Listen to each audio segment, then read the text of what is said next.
Hello everyone, who is the best poker player in the world, or more specifically, who is the best online poker cash game player in the world? Some time ago, you'd be going to GG Poker, check out their high stakes games, and you'd probably see the players who were playing those were going to be the ones among the best in the world. But now GG got rid of the high stakes poker games. They introduced 2K&L, meaning the blinds $10, $20 games. And then they got rid of higher stakes games, at least publicly available for anyone to join.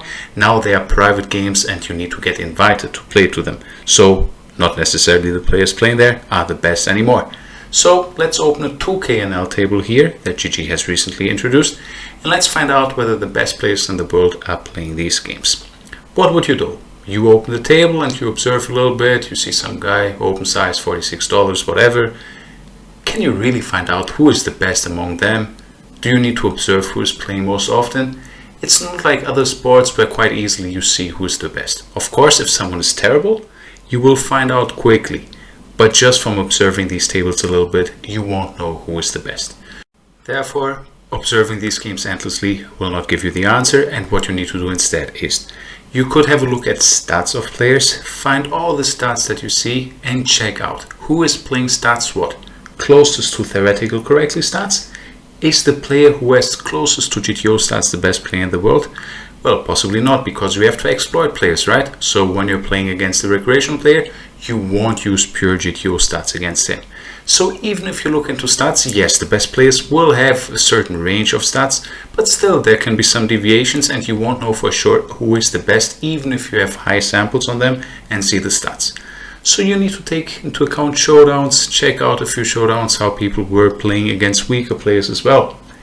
But will you really be able to find out in the end who is the best, or will there always be some controversy?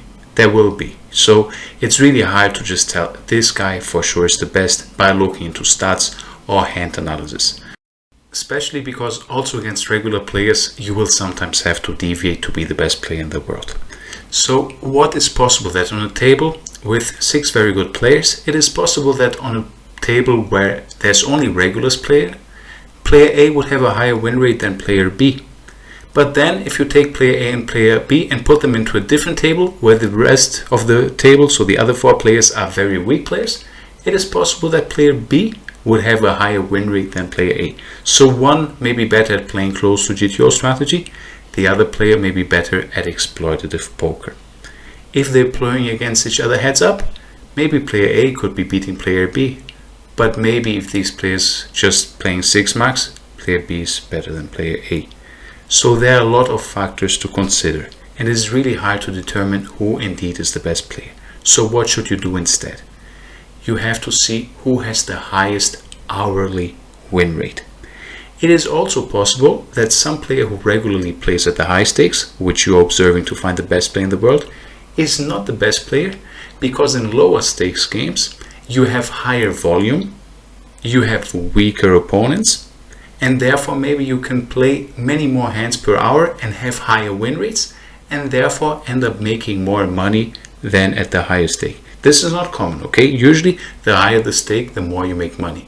But there are exceptions. So sometimes on some sites, under some circumstances, you can make more money playing 100 NL than 200 NL. Or you can make more money at 500 NL than at 1000 NL. Just because there's a wider range of games available, you can play more hands in an hour with higher win rates, leading to higher hourly rates.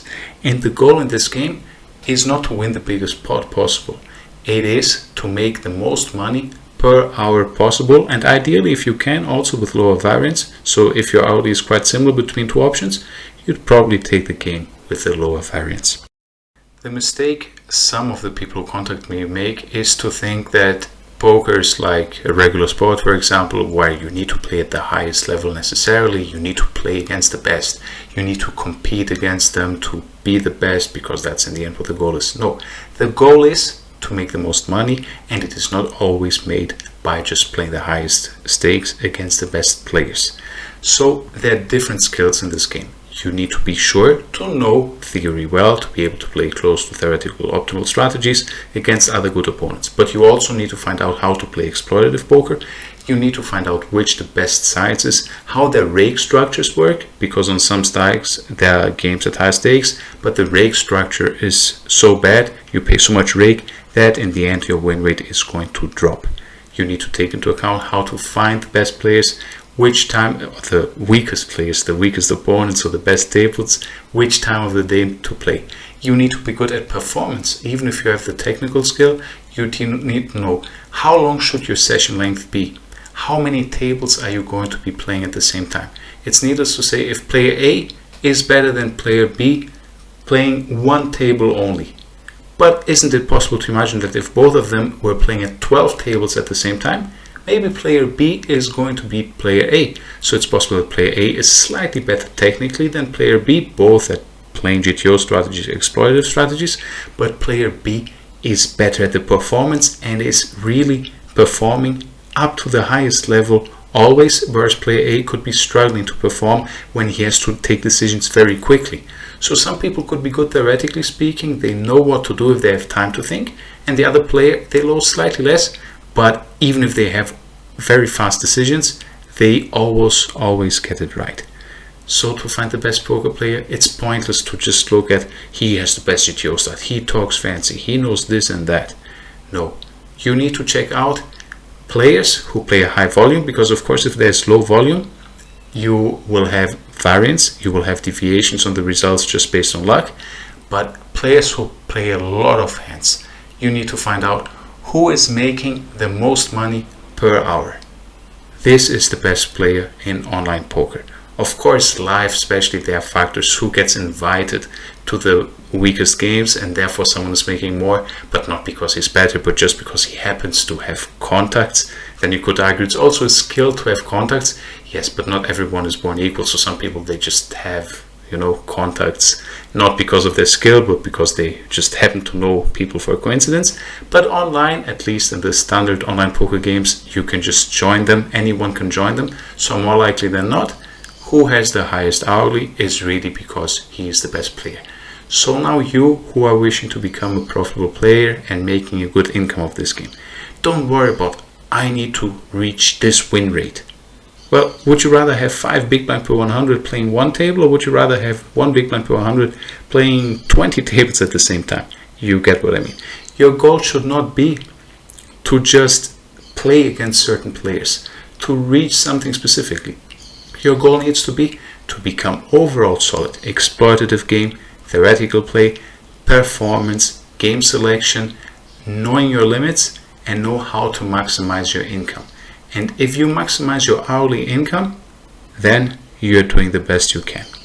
Asking someone for their win rate without considering which games they're playing, how many tables per hour they're playing, and so on is completely random. And if you think about time investment, I spent 15 minutes on this video. Is it the best video on the internet? Of course not. But most players who are uploading nice fancy videos and spend hours on them or pay someone to edit is because their income is on selling courses, on selling coaching.